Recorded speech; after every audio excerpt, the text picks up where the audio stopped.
Wolfenstein Cyberpilot is only the second made-for-VR game from Bethesda, and this time it brings the iconic Nazi-killing franchise to the immersive realm of virtual reality with mixed results.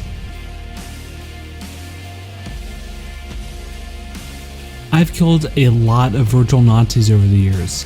Between all of the Call of Duty, Medal of Honor, Wolfenstein, and other game franchises that have pitted players against Germany's darkest piece of history, I'd wager the body count is probably in the 100,000s.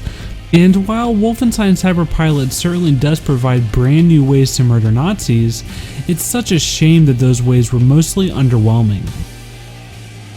In a big change for the series, Wolfenstein Cyberpilot actually puts you in the shoes of a hacker this time around.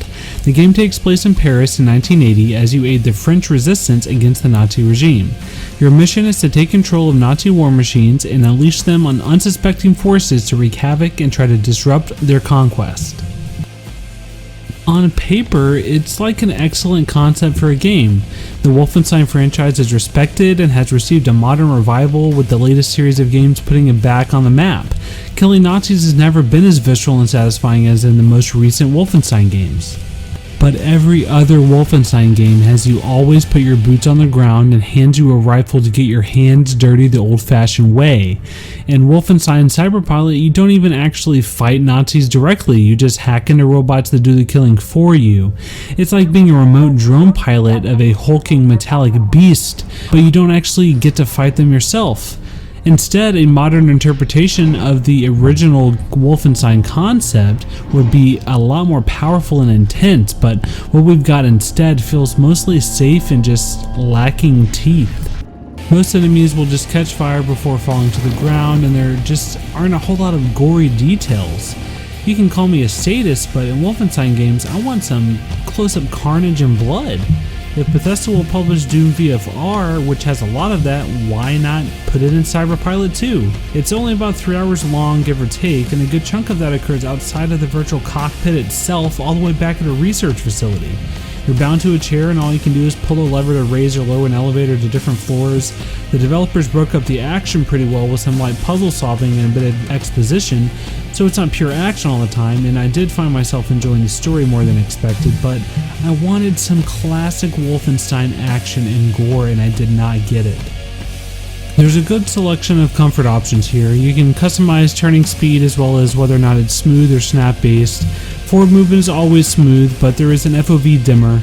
The cockpit design also does a good job of grounding your perspective, and interestingly, if playing with motion controllers, you can rotate your view either using the buttons or by actually physically pointing your hand to rotate. I found myself preferring buttons so I could still aim without my view rotating all the time.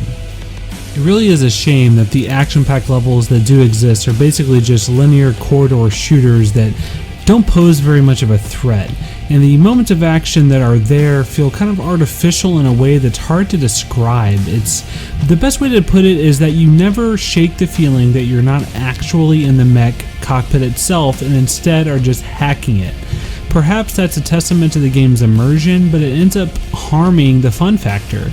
It just sort of ends up feeling like a superficial shooting gallery rather than a rampage through the internal workings of the Nazi regime. Wolfenstein Cyberpilot has all of the right ingredients to be an exciting VR game focused on murdering Nazis, but it ends up feeling like it's just too safe with far too little content. Mechanically it works well and there are some quality moments of fun, but just as the world starts to get interesting, it's all over. The game releases on July 26 on Steam VR with support for Vive, Windows VR, and Valve Index. Oculus Rift is not officially supported but should work in most instances. It is also on PSVR with support for PlayStation Move and DualShock 4. This review was conducted on the PSVR version using two PS Move controllers. Thank you for watching the review, and for more great VR content, make sure and check out uploadvr.com.